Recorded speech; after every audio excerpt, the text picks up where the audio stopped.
Welcome to the stream, everybody. Pre-game live. This stream is not brought to you by amber-colored liquids.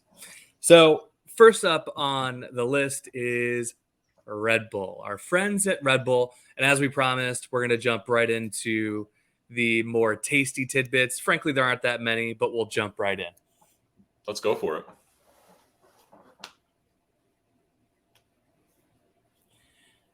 All righty. So, Red Bull, what is the latest and the greatest? Well, first is Max Verstappen. John, have you heard about this? You just put this on my radar. It's brand new information for me. All right. So if you want like a talking point at a bar with your friends, this is an easy one. This is the only drama going on at the Red Bull garage. And that's Max Verstappen driving an Aston Martin Valkyrie worth $3 million, 1,000 horsepower car. He's driving this thing on Instagram or one of the social sites. It's all recorded online, of course, right? And our dear friend Max, world champion, decides they'll go 120 kilometers an hour in a 90 kilometer an hour zone.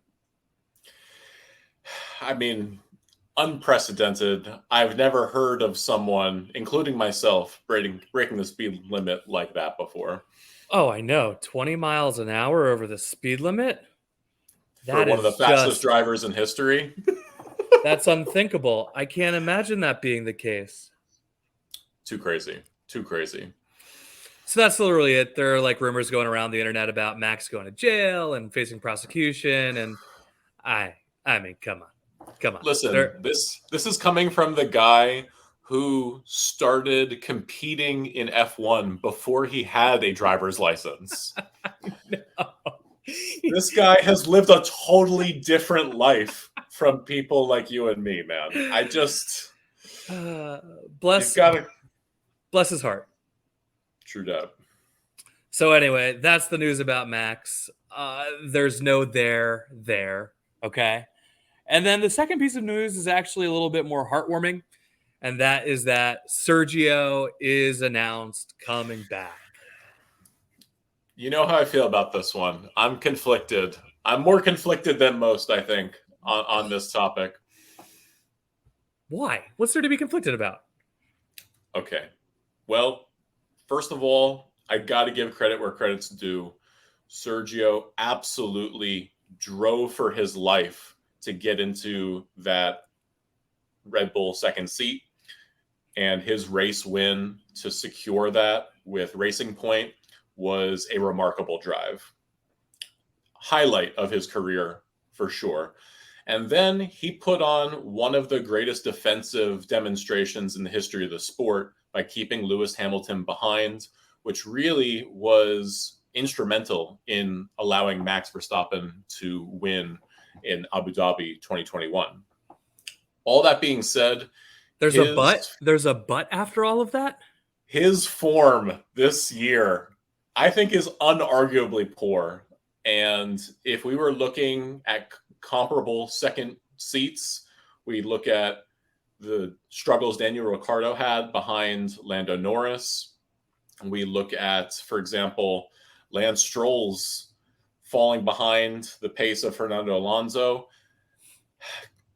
This is too big of a gap, and he's made gigantic mistakes in a car that should be second or first in every race just on pace alone.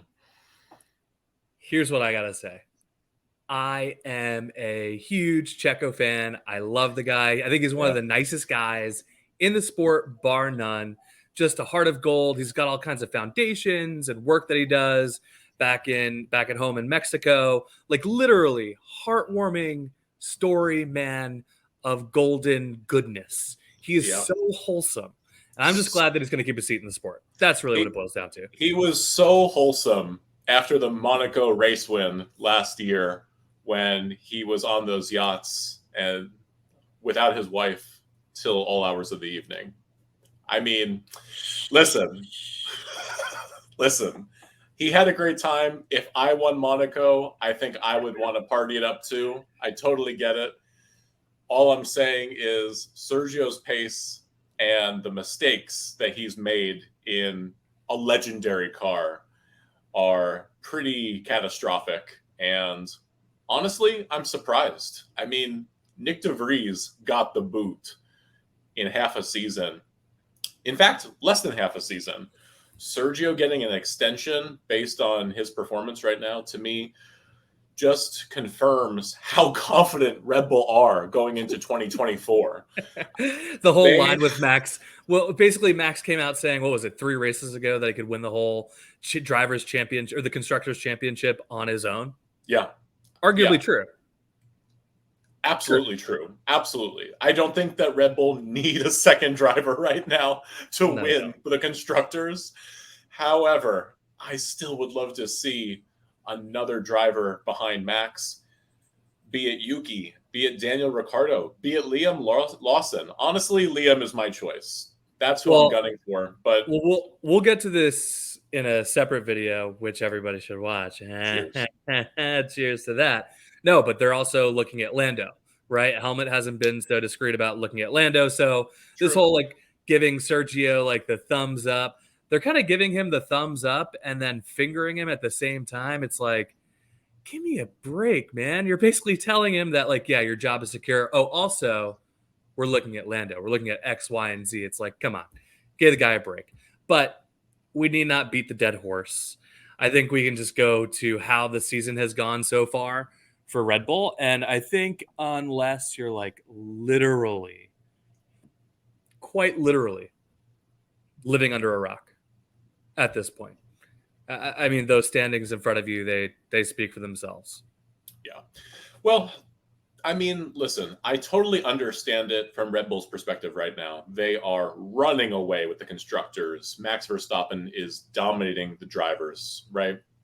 Sergio has an amazing amount of endorsements and organic support from South America and from the Mexican race community. And that also plays in the United States. I mean, we were just in Austin recently and we go-karted at the Circuit of the Americas, and there is a huge amount of support behind Sergio. So it makes sense from a marketing perspective. I just don't see it on track right now, but frankly, it just doesn't matter. I think that we can expect Sergio to remain in the seat through 2025 even. And whether or not he'll make it into the new rule set come 26, I think is definitely up for debate. But yeah, I think he's a sure thing behind the second chair seat at Red Bull through the end of this rule set. Yeah, I agree. Honestly, screw it. We don't really need to go that much deeper into Red Bull. I think everybody's kind of sick of it, and it's why everybody's sick of the sport. It's like, yeah, Max is winning, Sergio's struggling, Sergio's going to keep his job. They're talking to Lando, and that's really it. So again, that's kind of the midseason recap for Red Bull. Thank you again for watching. We appreciate you. Like, subscribe, do whatever you want to do with it. We appreciate you very much. Thanks for coming to pregame. Cheers.